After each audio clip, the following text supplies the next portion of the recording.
আজি যোৰহাটত যোৰহাট জিলা আয়ুক্ত কাৰ্যালয়ৰ সন্মুখত সদৌ অসম ছাত্ৰ সন্থাৰ আহ্বানত সদৌ যোৰহাট জিলা ছাত্ৰ সন্থাই 11 ঘণ্টীয়া আন্দোলন আৰম্ভ কৰে।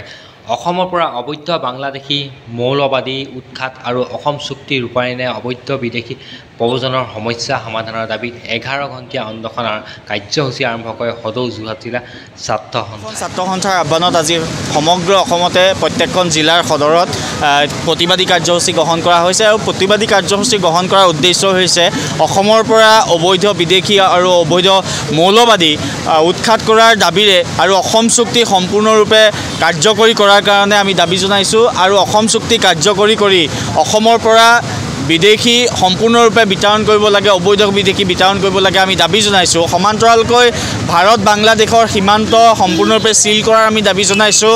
বাংলাদেশ আৰু ভাৰতৰ সীমান্তত যিসকল বিদেশী অনুপ্ৰৱেশকাৰী আছে, যিসকলক সেনাই দেখাৰ লগে লগে গুলীওৱাৰ নিৰ্দেশ দিব লাগে আমি চৰকাৰলৈ দাবী জনাইছোঁ। আৰু এই প্ৰতিবাদস্থলীৰ পৰা এটা কথা ক'ব বিচাৰিছোঁ, বৰ্তমানৰ চৰকাৰখনে উচ্ছেদৰ নামত বৰ্তমানৰ মুখ্যমন্ত্ৰীগৰাকীয়ে নিজকে গোপীনাথ বৰদলৈ দেৱৰ লগত তেখেতৰ নিচিনা ব্যক্তিৰ লগত নিজকে তুলনা কৰিবলৈ গৈছে আৰু কিন্তু আন এফালে অবৈধ অমুছলমান অনুপ্ৰৱেশকাৰী বা শৰণাৰ্থীক অসমত স্থাপন দিবৰ কাৰণে তেওঁলোকে ৰঙা দলিচা পাৰিছে। এইটো কোনো কাৰণত গ্ৰহণযোগ্য নহয়। বিদেশীত কোনো ধৰ্মৰ আধাৰত বিদেশীক চিনাক্ত কৰি আমি বিতৰণ কৰাৰ পক্ষত আমি নহয়। অসম চুক্তি অনুসৰি 1971 চনৰ 25 মাৰ্চৰ পাছত অহা প্ৰত্যেকগৰাকী অবৈধ বিদেশীক প্ৰত্যেকগৰাকী নাগৰিককে ভাৰতৰ পৰা বিতৰণ কৰিব লাগিব, অসমৰ পৰা বিতৰণ কৰিব লাগিব। আজি এই প্ৰতিবাদস্থলীৰ পৰা আমি অসম চৰকাৰলৈ দাবী জনাইছোঁ। লগতে বিপ্লৱ কুমাৰ শৰ্মাৰ যি প্ৰতিবেদন, এই প্ৰতিবেদন সম্পূৰ্ণৰূপে কাৰ্যকৰী কৰিবৰ কাৰণে আমি দাবী জনাইছোঁ। সদৌ অসম ছাত্ৰ সন্থাৰ আহ্বান মৰ্মে সদৌ যোৰহাট জিলা ছাত্ৰ সন্থাই আজি 11 ঘণ্টীয়া অনশন কাৰ্যসূচী হাতত লৈছে। আমি ইয়াৰ পৰা প্ৰথমে চৰকাৰখনলৈ এটা বাৰ্তা স্পষ্টভাৱে কৈ দিব বিচাৰিছোঁ, অসম আৰু অসমীয়া জাতীয় স্বাৰ্থ জড়িত কাৰণত কোনো কাৰণতে ৰাজনৈতিক হ'ব নালাগে। অসমখনত কেইটা দলে শাসন চলাই গ'ল, কিন্তু প্ৰতিটো দলে এটা দলে যদি হিন্দু বাংলাদেশী, এটা দলে মুছলমান বাংলাদেশী কয়, আমি এটা কথা স্পষ্ট কৰি দিছোঁ, বাংলাদেশী সি হিন্দুৱে হওক মুছলমানেই হওক, সেই বাংলাদেশীসমূহ অসমৰ পৰা পুলিয়ে পোখাই উচ্ছেদ হ'ব লাগিব, ইয়াৰ পৰা বিতৰণ কৰিব লাগিব।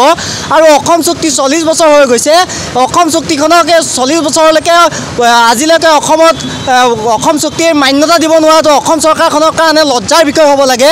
আৰু ইয়াৰ পৰিপ্ৰেক্ষিতত কালি মুখ্যমন্ত্ৰীগৰাকীয়ে এষাৰ কথা কৈছে যে কাখনৰ ইছ্যুটো এটা নন ইছ্যু হৈ আছে।